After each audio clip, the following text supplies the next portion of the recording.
Hello, this is Joe from Nerd in Korea. We are doing our second episode of deck check-in here, and this is Garth One-Eye. One-Eyed Blink is the deck name.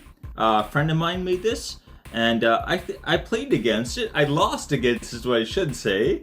I think it is a very fun deck though. So, reviewing decks, we are taking a look at a Garth One-Eye deck, as I said. This is an interesting commander for a number of reasons. His ability to copy a list of cards is useful in multiple situations, making him even more flexible than most Wooburg commanders. Okay, so he is a Wooburg commander, but he can just make a whole bunch of spells and kind of do whatever he wants. So Wooburg is the most flexible color identity-wise, and he's probably the most flexible of the Wooburg. So this deck really can do just about anything, right? Or this commander can go in just about any deck, I should say. So the TCG player price on this deck is $692.29. I probably should have checked it right before because it seems like these change like day to day, but this is what it was yesterday at least. The price on the, Card Kingdom. Yeah, Card Kingdom is quite a bit higher, as it seems it always is, so I'll probably use the Card Kingdom value for the actual thumbnail. Yeah, there you go. Alright, so my thoughts on Garth One-Eye. So again, this is a Wooburg commander, 5 color. Last week we covered Tiamat, which is also a Wooburg deck, but very focused on Dragon Kindred, right? So we are doing Wooburg 2 weeks in a row here. I think it is kind of interesting to look at these two because just based on, Tiamat's abilities, she's very Dragon Kindred focused, and then this is like almost the other end of the spectrum where it's very, very open-ended. Even compared to other Wooburg commanders, he is very open-ended. There you go. Yeah, I think you can build him almost any way, right? He does just kind of create as many options as possible.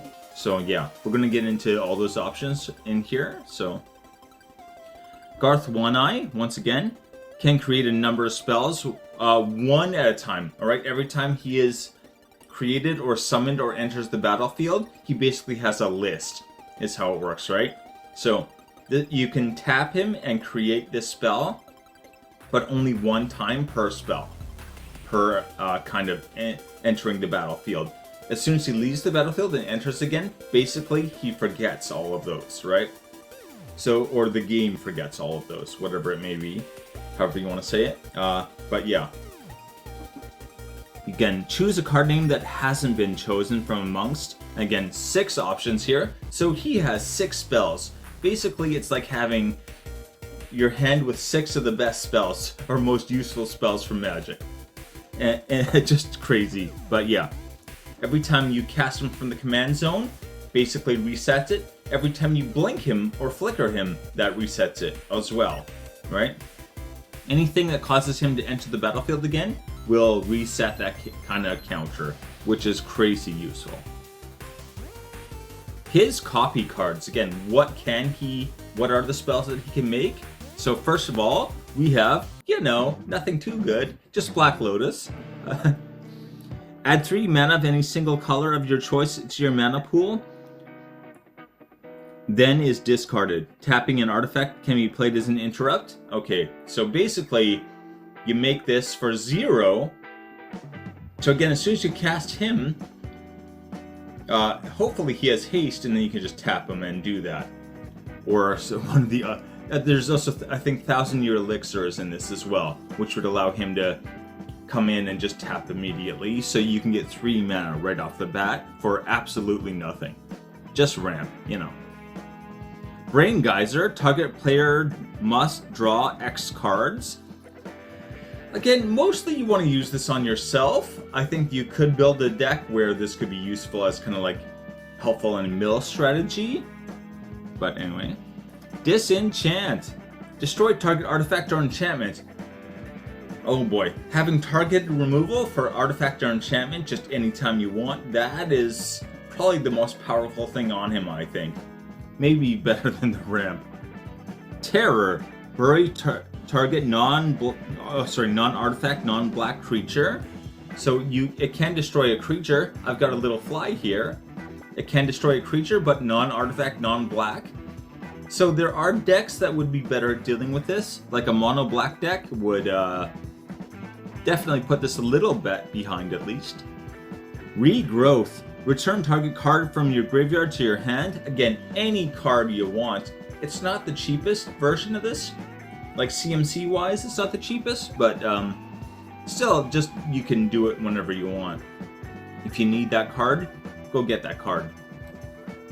And finally, Shivan Dragon. I actually have one of these from back in the day. It's flying, and you can pay 1 red to give it bonus 1 damage. So it's a 5/5 that you can pump to add extra damage. This isn't going to be your go-to. This is not even on probably the top 3 list of things you want to cast with this guy. Maybe not even the top 5.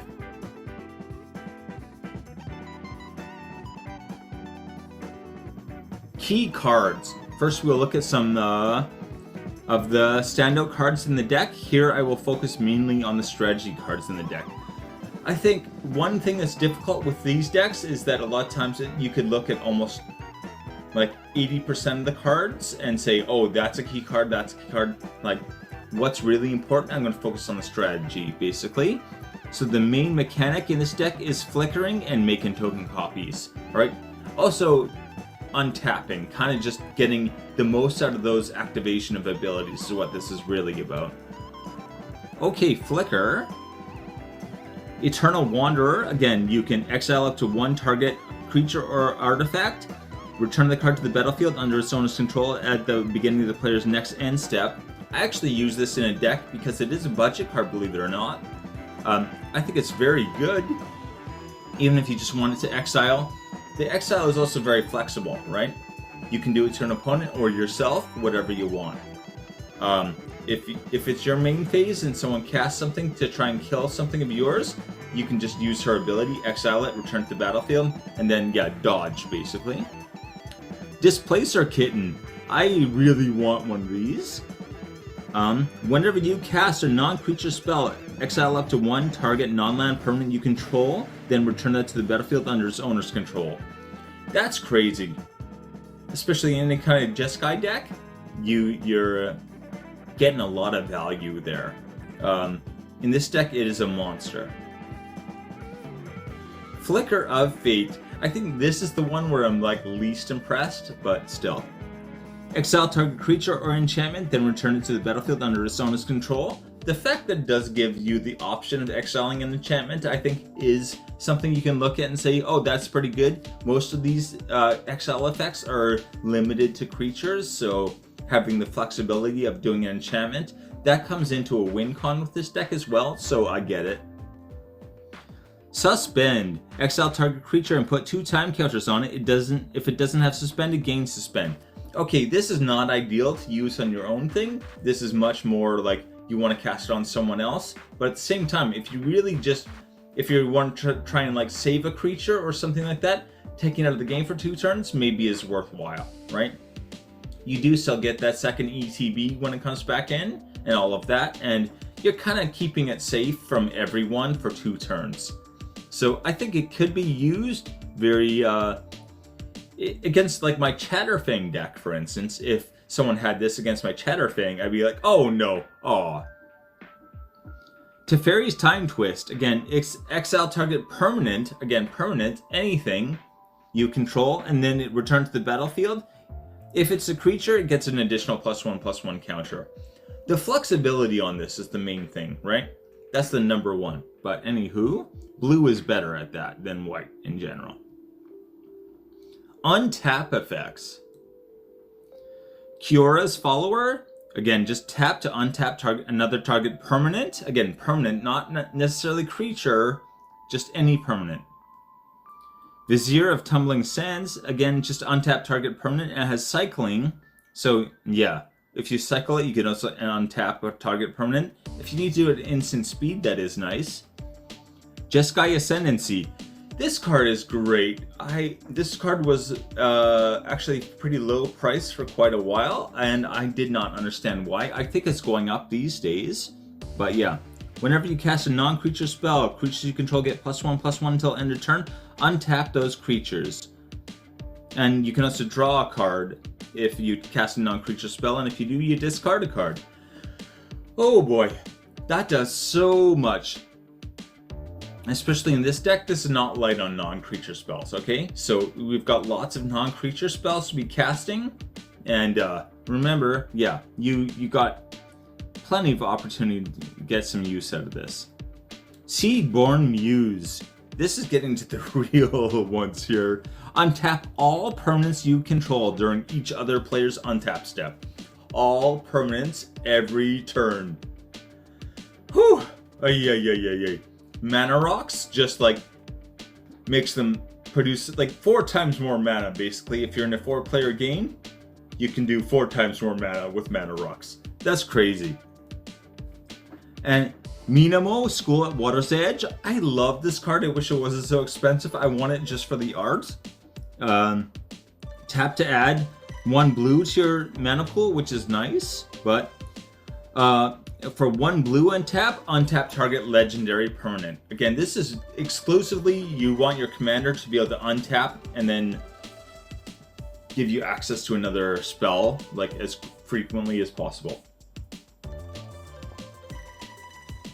Especially if you're blinking him, that's like every time you blink him, you're resetting that list. So you might as well get the most out of the list before you blink him, right? Anyway. ETBs. This is a very big thing in a blink deck especially. I love decks that focus on ETBs. I always look for that. Amphin Mutineer. This is a card, I actually have this and I read it wrong. I totally read it wrong. I thought it had to be one of your creatures. It does not. When Amphin Mutineer enters the battlefield, exile up to 1 target non-salamander creature. So the major restriction is non-salamander. You have to exile a non-salamander. Oh no. Oh, all those salamanders. That creature's controller creates a 4/3 blue salamander warrior creature token. So they are getting a creature token. Actually, a not bad creature token in response, but that exile is going to hurt so many decks. Again, if you're exiling someone's commander, if they're going to choose, like, do I want my commander or a 4/3 token salamander? Yeah, they want the commander. Alright. Easy to do much more damage, I mean. Reflector Mage. This is one that I totally also, another one I underestimated until I saw it in action and I was like, oh no. When Reflector Mage enters the battlefield, return target creature an opponent controls to that owner's hand.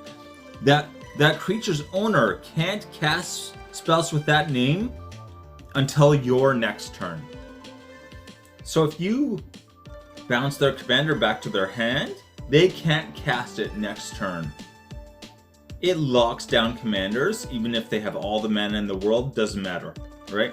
It locks down commanders for a full turn. This is like, this just does so much work. Oh my gosh. An Agent of Treachery. This is another one I have. I got to put it in my binder. It's up to like $7 now, but anyway. When it enters the battlefield, gain control of target permanent. Okay, just gain control of target permanent. It does not say when it leaves the battlefield, you lose control of that. It's just gain control, right? So you get control of something, and you just keep control of that. And it's target permanent. Not non-land permanent, not creature, not artifact, just permanent. Anything you want, you can just steal it. And if you're blinking him, there's another added just salt effect, I don't know what to call it. At the beginning of your end step, if you control 3 or more permanents you don't own, draw 3 cards. So you can also get card draw off of stealing things from people. Oh, that's not nice. That's not nice at all. Charming Prince. Okay, this is the most underwhelming ETB. But it's the most flexible, is why I included it here. So when it enters the battlefield, choose one. Again, it gives you 3 options. Scry 2. Scry is nice. Gain 3 life. Sure, why not? Exile another target creature you own. Return to the battlefield under your control at the beginning of the next end step. So you can blink him to blink another thing, basically. You can just keep doing that, and again, if you've got something that gives you bonuses just for creatures entering the battlefield, like if they enter the battlefield, deal 2 damage to an opponent or something like that, you can do this, just blink him a bunch right at the end of someone's turn, and then have your whole board disappear, and then reappear, right? As long as after combat, it's a pretty safe thing to do, I think. So yeah. If you don't need blockers, then you don't really need creatures on the battlefield at that time, I mean. So yeah, he can be quite a beast. And Dockside Extortionist, of course, because, you know, yeah, Dockside. When he enters the battlefield, create X treasure tokens equal to the number of artifacts and enchantments your opponents control. So you count up all the artifacts, all the enchantments your opponents control, and make that many treasure tokens. I know most people know this card already. I'm just reviewing it because it's like, oh, ouch, ouch.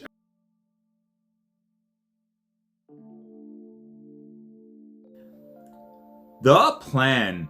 How does this deck play? So step 1, mana fix, alright? With Wooburg, I think every time you're looking at ramping and mana fixing or mana fixing, I think this is more focused on mana fixing, right? No, step 2, create value. Step 3, win con. Alright? Okay, so mana fixing, first of all, you have a couple of triomes in here, and it enters the battlefield tapped, and cycling 3, of course, but yeah. The main thing about the triomes is that they do have those basic land words, the basic land types, I mean to say.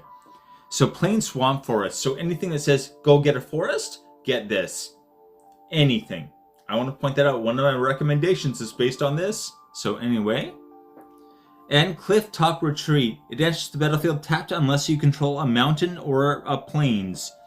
Remember, the triome does have plains as a keyword, or not a key. I keep saying keyword as a land type. So that would count. If this is on the battlefield and you play something like one of these Clifftop Retreat cards, they come in untapped. You don't actually need a basic land plains. You just need a plains in general, right? So nice little bit of mana synergy there. The World Tree. I feel like every Wooburg deck does need, well, hopefully this and what was the Chromatic Lantern, right? I would put both of these in pretty much any Wooburg deck. I actually have a Wooburg deck and I don't have the World Tree. If I had the card, it would be in the deck though. Anyway, as long as you control 6 or more lands you control add 1 mana of any color, right? So you can add 1 mana of any color. As long as this is out and you have 6 lands, your 6 are just kind of, you don't have to worry about mana fixing anymore. It just like takes that consideration out and you can just focus on getting more mana is the only thing that really matters. Plaza of Heroes. Here's a card I actually do have. So add 1 mana of any color, spend this money only to cast legendary spells. Okay, so this is great for helping you cast your commander. You can tap it for a colorless as well. And third, add 1 mana of any color among legendary permanents you control. So once your commander's out, your Wooburg commander's out, you can make any color you want, really? So that is just crazy. And you can also use it to give a legendary creature hexproof and indestructible for 3 mana and tap. Whew. So yeah, you can save your commander with that. Oh boy, oh boy. Finally, Coiling Oracle. So this is a more limited one, but with the blink, it's really good. When Coiling Oracle enters the battlefield, reveal the top card of your library. If it's a land card, put it onto the battlefield. Otherwise, put that card into your hand, right? So it's either ramp or card draw.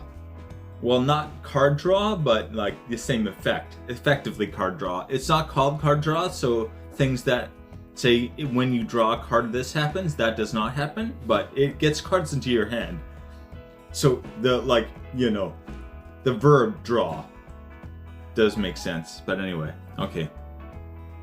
Especially when you're blinking him, you're just like, check, either draw or land down. Check, block, land down. But anyway, creating value. Miyari's Wake. I love this card. I think I have this in a deck. Creatures you control get +1/+1. So first of all, very good start for any card, I think. And whenever you tap a land for mana, add 1 mana of any type that land produced. Just double mana from lands, same old. Oh boy. Tireless Provisioner. So whenever a land enters the battlefield under your control, create a food token or a treasure token. Again, with Coiling Oracle or something like that, this is very good to combine effects, and you can just like get a land and get a treasure. You're doubling again. Maelstrom Angel. So this is a very different approach, I think. We're looking at ramp before, and now we're looking at free. Free is good too, right? Whenever Maelstrom Angel deals combat damage to a player, you may play a non-land card from your hand without paying its mana cost. I actually have this card as well. I gotta use it. It does have flying. I think if this wasn't a flyer, you'd be like, eh. With some evasion, oh boy. This is actually scary. This is just like damage, spell, damage, spell, damage, spell. Just like drop whatever you want. Revel in Riches. Oh. Whenever a creature an opponent controls dies, create a colorless treasure token artifact or artifact token with sacrifice this. Well, it's a treasure. You know what a treasure is. So yeah, every time an opponent's stuff dies, even if you're the one killing it, you're making treasure. At the beginning of your upkeep, if you control 10 or more treasures, you win the game.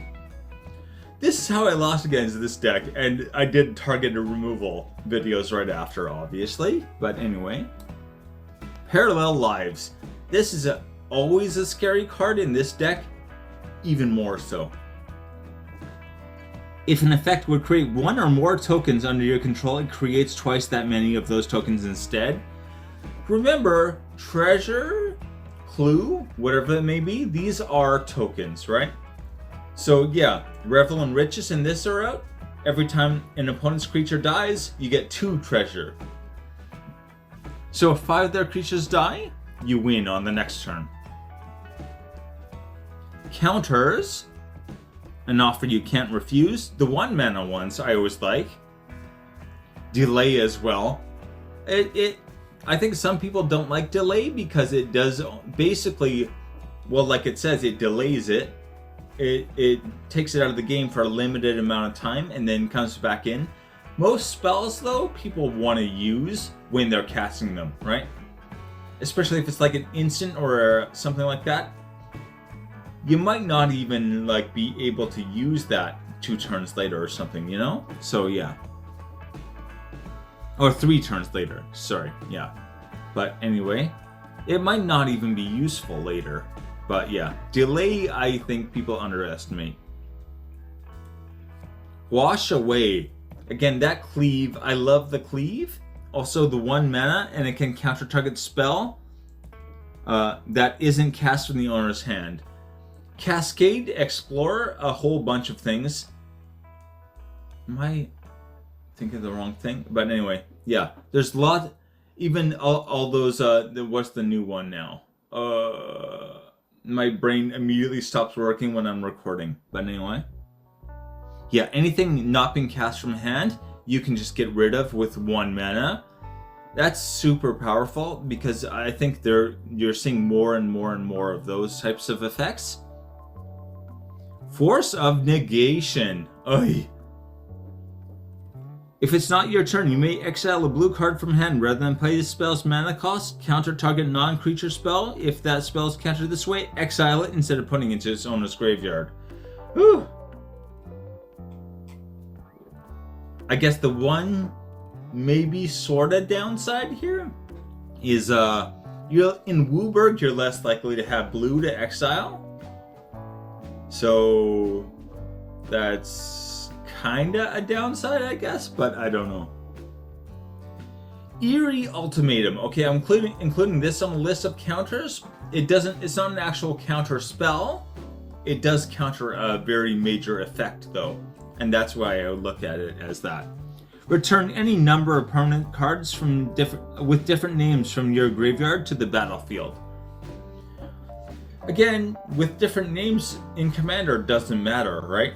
Singleton rule, everything has different names. So this is a counter to board wipes, right? If someone is, especially if someone's made a deck that's really heavy on just board wipe, you could go, oh great, I'll just do this, and then hop everything back onto the battlefield.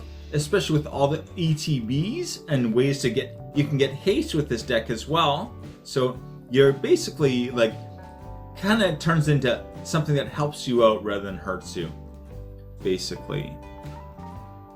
Okay, your win cons. First one, how I lost to this deck, Revel in Riches. Again, we already talked about this card, but yeah, if you get 10 treasures at the start of your next turn, you win. So if you start the turn with this on the board and 10 treasures, done. So that's where things like Dockside, if you can blink Dockside even twice, you probably got more than 10, right? Just like a monster of a card. I've got this. I don't know why. It's not.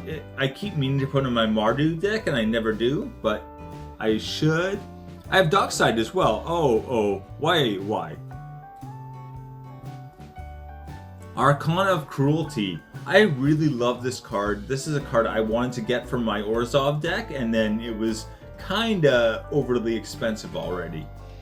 I feel like it's still outside of the range of money I'm willing to drop on cards, because I'm kind of cheap. But anyway, you probably figured that out for all the budget episodes though. Anyway.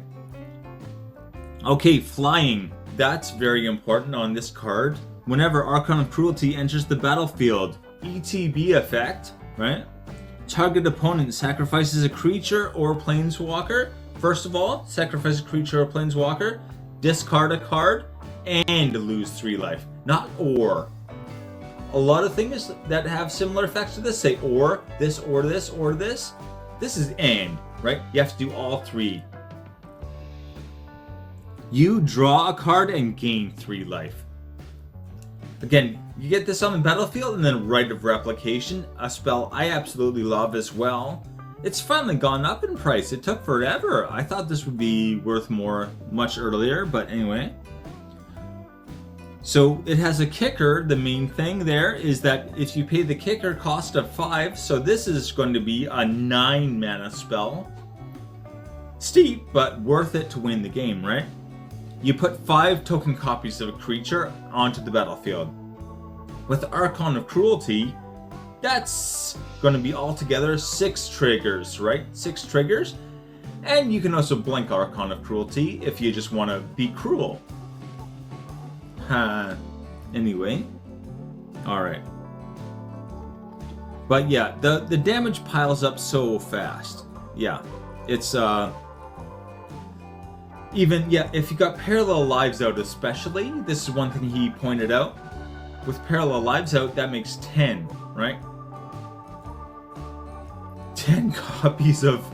That's 30 damage right out right out of the gate, 30 damage. If it's even to mid-game or later, most people aren't going to have 30 life just, kicking around. So, yeah. That is can easily be a game ender, and even if they do survive, they gotta deal with a whole bunch of flying, 6/6s. So yeah, this is definitely a win con. Win con number 3. Okay, again, we're keeping Parallel Lives in mind here. So when Kiora Best the Sea Gods, create a 8/8 blue Kraken creature with hexproof, not textproof. It's not. There's no resistance to Texans, I guess, but. And Displacer Kitten. So again, Displacer Kitten can blink this, right? You can flicker it in and out of the battlefield. And every time it comes in, it's making 8/8. And if Parallel Lives is on the battlefield, it's making 2 8/8s with hexproof. You got one of your haste effects going, and then you've just got like a whole pretty scary army going of 8/8 hexproof Krakens. But anyway. And we're not done with win cons even yet. And win con number kind of 4 and 5. So this is a bit more like situational win cons, I think. But you put an 8/8 beast creature token into play that's red, green, and white. Okay, so this is going to help you just make a whole bunch more.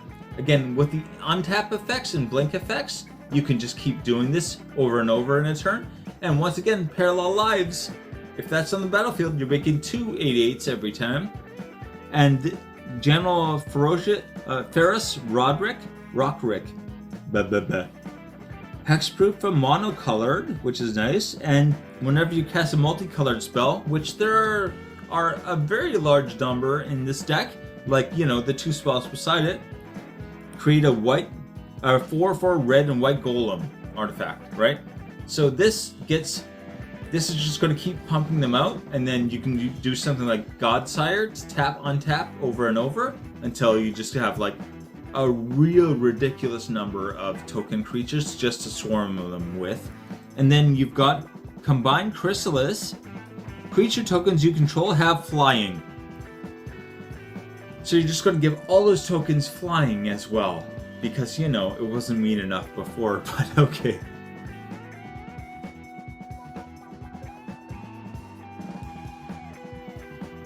Okay, the purpose of the deck should be kept in mind when talking about suggestions. This deck was built to be fun to play. So I've been talking a lot about how mean this deck can be, but it is actually very fun to play against. Again, I think 2 weeks ago I played against this and it was definitely a lot of fun. So yeah, this is not built just to demolish other players. I think there are a lot of decks that do that. And like, okay, you win, but does anyone really enjoy that? This, I think, is enjoyable, is one of the main things. So, again, suggestions. Here I am looking for upgrade cards that might serve the same general purpose and fall under what I consider to be budget cards. So I am going by my $2 limit budget, and I'm looking for things that are upgrades while following the same kind of like idea of what the card does. So, replaceable cards, I thought Bramble Sovereign, Rune, the Hidden Realm, Flicker of Fate, and Ornithopter. I don't know how to say Ornithopter of Paradise. Yeah, I think a lot of people don't say these things out loud and just assume you can say all the words, and then you start trying to, and you're like, oh wow, yeah, no, I can't say that. Anyway, Bramble Sovereign, trading with Cadric Soul Kindler. There you go. Anyway, the Legend rule does not apply to creature tokens you control. Getting rid of the Legend rule for tokens is huge, right? This is something I only stumbled on this while kind of researching for this, and it's like, I would have put that in a deck recently. I did not see this before. Whenever another non-token legendary permanent enters the battlefield under your control, you may pay 1. If you do, create a token that's a copy of that. The token gains haste, sacrifices at the beginning of the next end step. Again, if you flickered your commander with this, pay 1, make a token copy of your commander. It has haste, you can immediately tap it to create another spell. Really, and the Legend rule not applying to tokens, this makes all kinds of things possible that were not possible before. Flicker of Fate for another round. Okay, another round. I want to order a bunch of these because a round of them. Ha ha ha. Anyway, exile any number of creatures you control, then return them to the battlefield under their owner's control. Then, okay, remember, it does it once automatically, just for that 2 and a white. Then repeat this process X more times. Again, the cast cost is XX 2 white. So for the 2 white, you're getting 1. But all you can take any number of creatures off the battlefield and put them back down, activating everything's ETBs or whatever you want to get out of that, and then it just repeats it however many times, right? X times. So if you pay 2 extra, it does it 1 time. You pay 4 extra, it does it 2 times. If you pay 6 extra, it does it 3 times, etc., etc. But yeah, especially with a deck like this that is just heavy on ETBs, it'll just do crazy amounts of work.